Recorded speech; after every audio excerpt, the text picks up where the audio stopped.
What is standard work? And why wouldn't automatic work? Hi, I'm Nate Barber. Welcome to the 10th and final video in our 10-part series celebrating Opgrade's 10th anniversary. Thanks for watching and thanks for celebrating with us. In our previous video, I discussed how 5S is possibly the most fundamental lean tool, but that standard work is probably the most important. Why is standard work so important? Well, if you remember, the elimination of waste is a primary tenet in Lean's first principle, which is to define value and add value as determined by the customer. If we're trying to reduce waste, which is the opposite of value, then we need to focus on reducing the sources of waste. And I'd say the single biggest source of waste is variation. Yes, variation may well be the root of all business evil. Fortunately, there's a simple antidote to variation, and that's standard work. It may not surprise you that having dozens of people do their work in dozens of ways leads to dozens of deviations in results. In that scenario, you can't trust the output unless you know who's doing the work. If instead you have just one way of doing things, with both repeatability and reproducibility, then you don't need to know who's doing the work to be confident in the results. Anyone could do the work and get the same results in the same amount of time. Now, there's a difference between repeatability and reproducibility. All repeatability means is that the person doing the work does the work in the same way every time.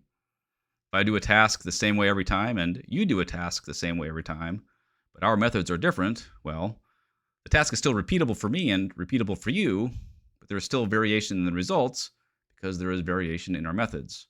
Our methods are different. However, if you and I came together and agreed on the best parts of what you do and the best parts of what I do, and change what we do so that our methods are now common, well, then we have half a shot at reproducibility. And yes, you always want to change when do is involved. When our work is the same and the time it takes us is the same and our outcome is the same, then we have a reproducible process. If you're ever trying to distinguish the difference between repeatable and reproducible, just remember, it takes two to reproduce. What I want you to pick up on here is especially that when we're trying to come up with the best practice method of performing a task, we need to bring a team together of the actual people who do the actual work in the actual place the work is done.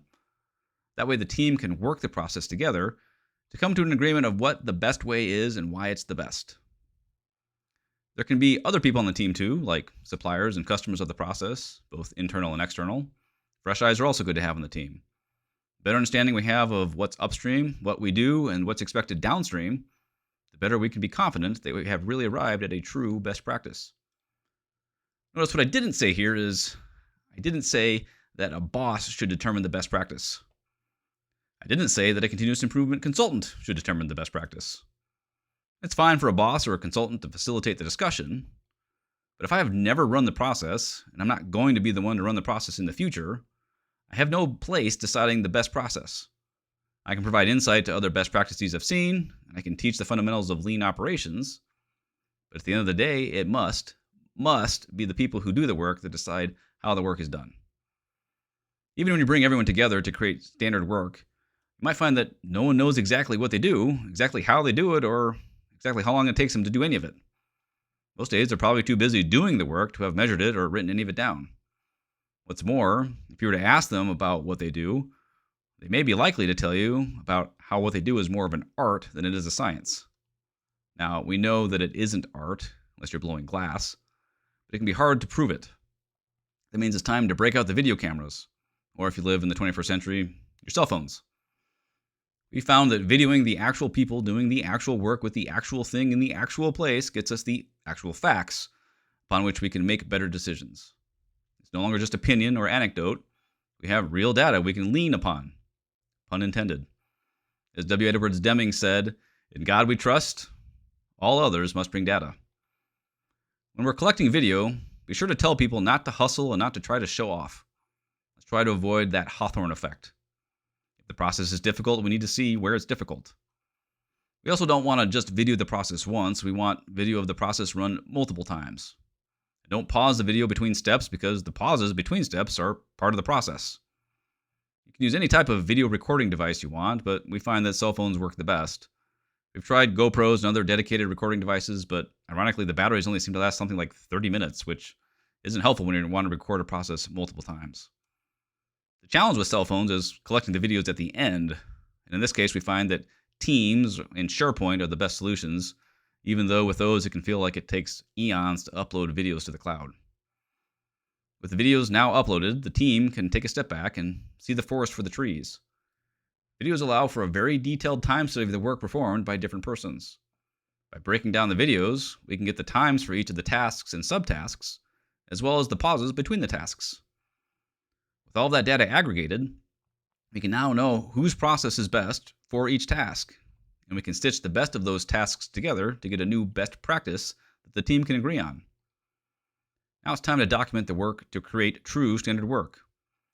One of the best ways to do this is on a standard work combination sheet. If you want to see what that looks like, Google will tell you. But it's basically a list of the steps, in order, with the time it takes per step, and with the time for the pauses in between. It also depicts the time in a very simplistic Gantt chart, so that the timing of the steps is visible. You can also draw a big, bright, vertical red line on your standard work combination sheet to show the takt time, which is a sort of deadline to complete the steps in order to meet customer demand. You can learn more about takt in video 6 of this series. With standard work combination sheet in hand, you can now start thinking about documenting the work that should be done, preferably with some sort of visual work instructions. Visual means pictures. Don't bring me some lengthy, wordy SOP someone wrote years ago that has done nothing but gather dust in the time since. If we want standard work to be useful to the people doing the work, it needs to be visual and something they can reference while the work is being performed. I think that's why good, useful standard work is so scarce in most organizations, even though it's so important. When most people hear me say standard work, they assume I mean a standard operating procedure, or SOP. Sure, a SOP is a form of standard work, but it sure is one that people hate writing and a form that more people hate reading. If that's the case, and I think it is, then it's no wonder we have so much variation in the work that we do.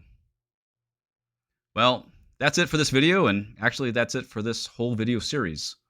10 videos to celebrate Opgrade's 10th anniversary. It's been a joy and an honor to be able to teach this stuff in a way that helps people both see and solve their own problems, but that also helps me better understand it myself. I hope all 7 of you who have watched this entire series have enjoyed it. Regardless of how many videos you've seen, thank you for watching, and thank you for celebrating with us.